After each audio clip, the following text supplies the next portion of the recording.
versus Ronda Rousey. The biggest star in mixed martial arts.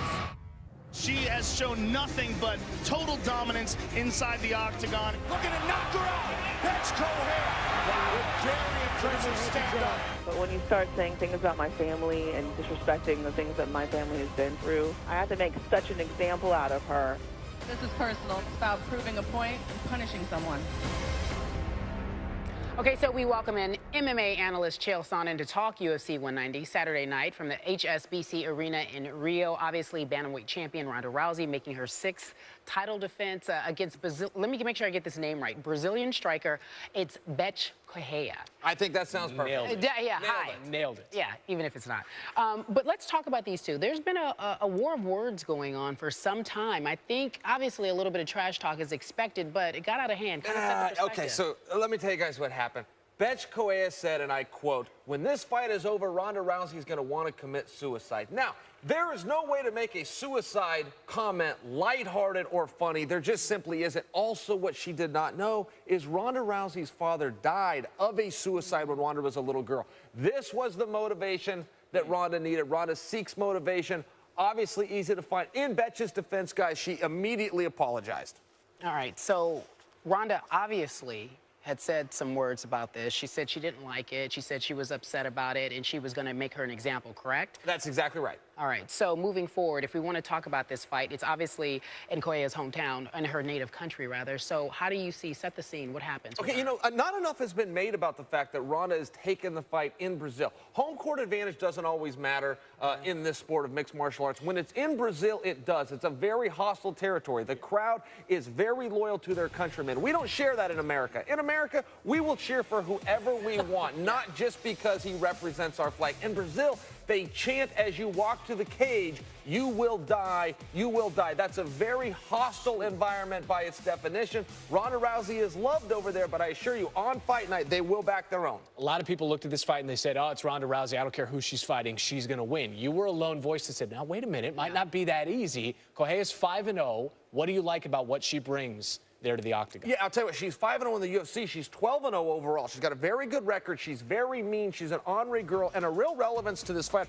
You know, when you watch her here, this whole highlight reel is largely going to be her striking. She dips to the left. She throws a powerful right hand. She's good at blocking defense. She comes right back with shots. This is what a good fighter does. But as you watch her boxing ability, as you watch her able to land these strikes at will, guys, what you're not seeing is the reason she's on her feet is because her grappling is so good. That's where everybody has struggled against Ronda Rousey. She gets him to the ground. She stretches her arms out. Bethe's a little bit different. Bethe's wrestling is to the point that she can let the fight stay on the feet as long as she wants, and she delivers big, powerful shots. She's not afraid of Ronda Rousey. She's not afraid of Ronda. There's something She to be asked said for this that. fight. There's something to be said for it. You don't think that's just... I would think everyone's afraid of Ronda Rousey. I'm sorry. But not publicly for her. Definitely. Are you kidding me? Yeah, is she here? Is she hiding here somewhere? I'll go to the other studio. All right, Chael, we appreciate that. We're going to get a prediction from you next hour as to whether you like Bethe even more than perhaps other people. Okay, well, thank you so much, sir. Coming up next, folks, take a look. We are in Inglewood, Colorado. Do we see Peyton out there? There he is. We are back. SportsCenter on the road at Broncos training camp. On Watch ESPN tomorrow, 9 p.m. Eastern. And it's a seamless transition going from boxing to MMA and talking with Chael Sonnen. And we've talked all about UFC 190 coming up in Rio. We've talked about the main event, Ronda Rousey and Bethe Correia. Beautiful. Yes, it sounds good. We promised your prediction. You are going to deliver on that promise. You said someone's gotta go. It has to go. Look, we got 2 undefeated ladies in there. I think this is pretty simple. If Ronda Rousey can get to top position, and she's an Olympic bronze medalist, says that she can get on top with her judo background, I think that she can wear Bethe out. Now, I think skill for skill, Bethe can keep up with her on her feet. I think Ronda's got big problems, particularly if Bethe gets inside and starts working those body shots. She can drain Ronda's battery down. If Ronda's condition is superior, it should be, guys, but Ronda has a problem, which is she has been in about a total of 60 seconds worth of fighting in her last 3 competitions. If she begins to get too comfortable with herself, hasn't put the miles in on the road, hasn't put the time in the gym, and she doesn't show up in shape, she's got big problems. So you say... Ronda Rousey. Second round? In a long about way. I think that's a fair... No, it'll definitely get out of the first round. 2 or 3. All right, 2 or 3. So says Chael Sonnen. We appreciate you, sir. Thank you. We've got top 10 plays. He's hanging out with us. The not top 10. And you and I both chuckled at this one. It is Eddie Butler who trips twice. One more time. For the Rockies. Oh, there you go, Eddie. Right? And he was definitely out. All right, Dodgers, Mets. Carl Crawford pops up left. Take a look. Conforto, Tejeda, both go for the ball. Mine, yours. That happened to us when we were on the set the other day. Yeah. Remember? It was, yeah, and I got the worst of it. You did. Yeah. Number 8, Phillies, Cubs. Freddie Galvis to right. Addison Russell missing the diving catch. You applaud the effort. I don't know where this was intended for Anthony Rizzo. To no one in particular. To no one. No one. And Chael, you said you played baseball. You ever do something like that? Yes, he did. No, but I could have. That was in my wheelhouse. What about this? White Sox, Red Sox. Take a look. Mike Napoli strikes out looking. He slams his helmet on the ground. It bounces and, yeah, it's the umpire.